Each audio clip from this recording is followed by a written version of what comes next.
Salam sejahtera bagi kita. Firman Tuhan hari Minggu ini, 14 Maret 2021, Minggu Letare, yang artinya bersukacitalah. Evangelium tertulis dalam Efesus pasal 2 ayat 1 sampai dengan ayat 10 dan Epistel Bilangan pasal 21 ayat 4 sampai dengan ayat 9. Saya akan bacakan yang menjadi Evangelium dari Efesus pasal 2 ayat 1 sampai dengan ayat 10. Demikian firman Tuhan.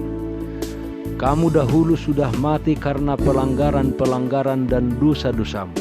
Kamu hidup di dalamnya karena kamu mengikuti jalan dunia ini, karena kamu mentaati penguasa kerajaan angkasa, yaitu roh yang sekarang sedang bekerja di antara orang-orang durhaka. Sebenarnya dahulu kami semua juga terhitung di antara mereka ketika kami hidup di dalam hawa nafsu daging dan menuruti kehendak daging dan pikiran kami yang jahat.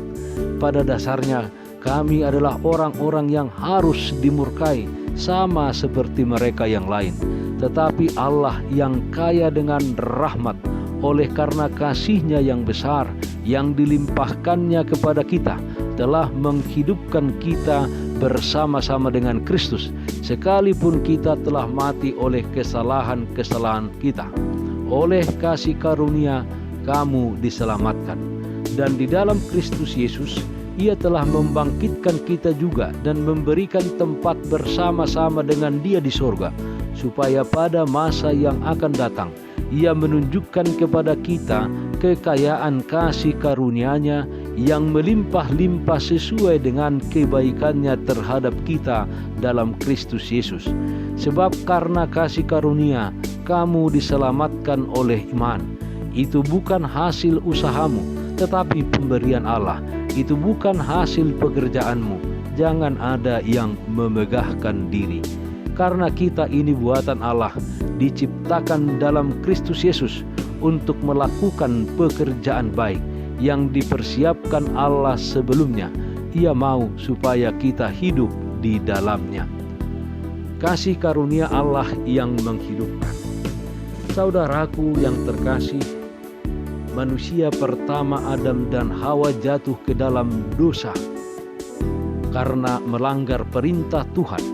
Akibatnya mereka diusir oleh Tuhan dari Taman Eden, dan di pintu gerbang Taman Eden Tuhan menempatkan kerub yang berpedang yang bernyala-nyala untuk menjaga gerbang Taman Eden dan jalan ke pohon kehidupan.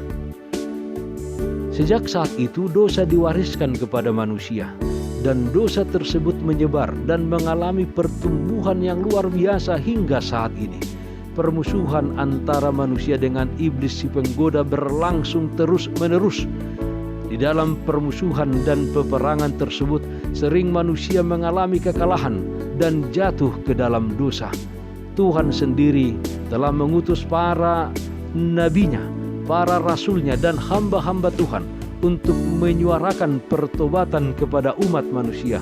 Tetapi pertobatan dari pihak manusia itu tidak terjadi. Malah yang terjadi adalah para nabi, para rasul, dan hamba-hamba Tuhan lainnya tidak didengarkan. Bahkan banyak di antara mereka mengalami penindasan dan kematian. Dan sampai saat ini kita bisa melihat banyaknya dosa yang dilakukan oleh manusia itu, yang membuatnya harusnya dimurkai oleh Tuhan, dihukum oleh Tuhan. Di mana-mana terjadi perang, di mana-mana terjadi tindak kekerasan, ketidakadilan, dan lain sebagainya. Saudaraku yang terkasih, hal itulah yang disampaikan Rasul Paulus ke jemaat di Efesus dan kepada kita saat ini, bahwa keberadaan manusia dahulu adalah manusia yang sudah mati karena dosa dan pelanggaran kita. Manusia yang menaati hal-hal yang jahat dan durhaka. Manusia yang hidup di dalam hawa nafsu dan menuruti kehendak daging dan pikiran-pikiran yang jahat. Manusia yang seharusnya dimurkai oleh Allah. Tetapi Allah yang kaya dan penuh rahmat itu melimpahkan kasih karunia-Nya kepada umat manusia yang berdosa. Dia mengutus anaknya yang tunggal, Yesus Kristus, yang menderita dan mati di kayu salib, telah mengaruniakan kepada manusia itu kehidupan. Manusia yang dahulu mati sekarang menjadi manusia yang hidup, kembali bersama-sama dengan Kristus yang dibangkitkan. Bagi orang-orang percaya, Allah juga telah mempersiapkan tempat yang kekal, yang tidak dibangun oleh manusia, tetapi yang dibangun oleh Allah sendiri, yaitu surga. Allah telah mengaruniakan kepada manusia yang percaya kepadanya kehidupan yang kekal. 2 Korintus 5 ayat 1. Karena kami tahu bahwa jika kemah tempat kediaman kita di bumi ini dibongkar, Allah telah menyediakan suatu tempat kediaman di surga bagi kita, suatu tempat kediaman yang kekal, yang tidak dibuat oleh tangan manusia. Saudaraku yang terkasih, kita diselamatkan oleh iman akan kasih karunia Allah di dalam diri Tuhan Yesus Kristus. Keselamatan tersebut adalah pemberian Allah, bukan hasil usaha dan kerja keras kita. Keselamatan itu bukan hasil pekerjaan kita, sehingga kita patut menerima penghargaan dan penghormatan untuk itu. Tidak, saudara-saudaraku, itu adalah pemberian Allah dengan cuma-cuma oleh pengorbanan anaknya Tuhan Yesus Kristus. Oleh karena itu, jangan ada di antara kita yang membegahkan diri dan menjadi sombong. Sekali lagi, keselamatan itu adalah karena iman akan kasih karunia Allah di dalam Yesus Kristus.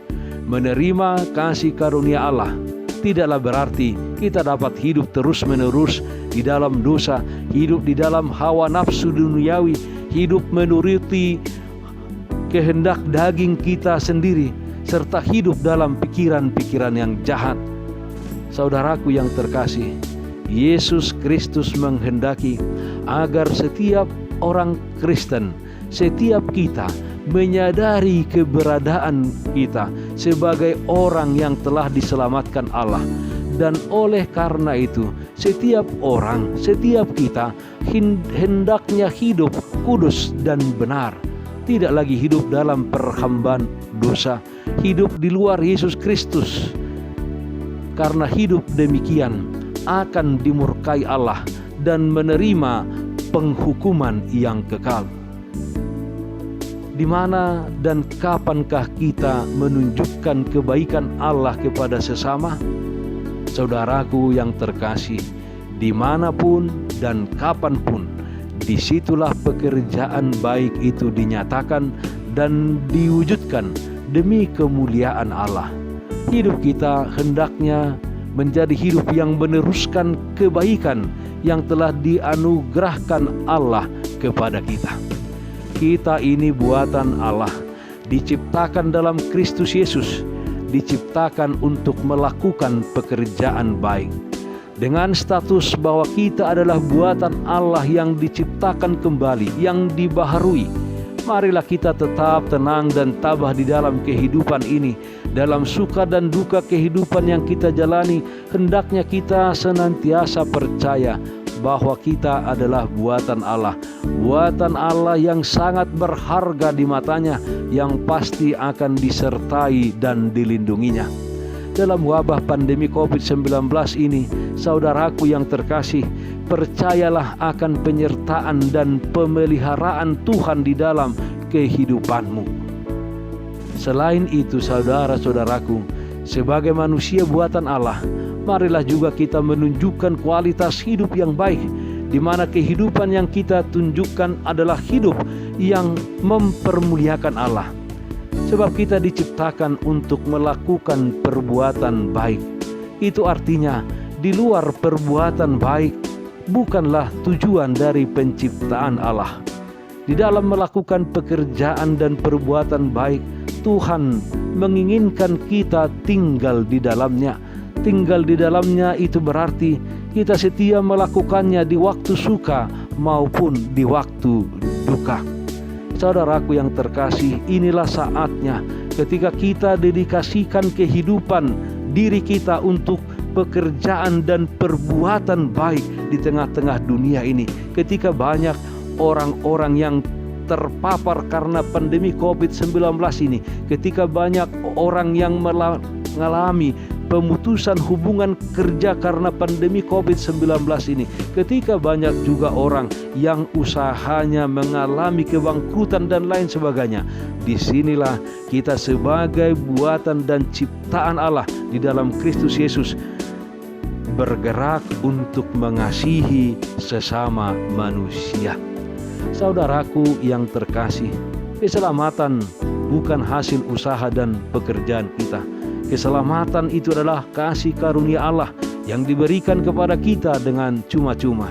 Oleh karena itu, jangan seorang pun di antara kita yang memegahkan diri, yang sok jago, seakan-akan kita bisa mencari, membeli keselamatan. Semuanya itu adalah kasih karunia. Dan kasih karunia Allah telah menghidupkan kita kembali, yang sebelumnya kita sudah mati karena dosa dan pelanggaran kita. Sekarang Allah telah menghidupkan kita kembali, di mana Allah menghidupkan kita semuanya untuk melakukan segala perbuatan dan pekerjaan yang baik. Saudaraku yang terkasih, Efesus pasal 2 ayat 10 mengatakan, karena kita ini buatan Allah, diciptakan dalam Kristus Yesus untuk melakukan pekerjaan baik yang dipersiapkan Allah sebelumnya. Ia mau supaya kita hidup di dalamnya. Kita semuanya, saya dan saudara-saudara yang mendengarkan renungan ini, telah dipersiapkan Allah untuk melakukan segala pekerjaan yang baik. Sehat-sehat di dalam Tuhan. Marilah kita taat akan protokol kesehatan. Pakai masker, rajin mencuci tangan, pakai sabun dan air yang mengalir. Marilah kita menjaga jarak dan menghindari kerumunan. Jangan lupa berdoa dan tetap semangat di dalam Tuhan. Marilah kita berdoa. Terima kasih Bapa dalam surga yang telah mengaruniakan kepada kami kasih karunia-Mu yang begitu besar, yang menghidupkan kami kembali. Ya Tuhan, dengan Roh Kudus-Mu, ajar kami untuk mempergunakannya untuk segala perbuatan baik yang sesuai dengan kehendak Tuhan. Amin.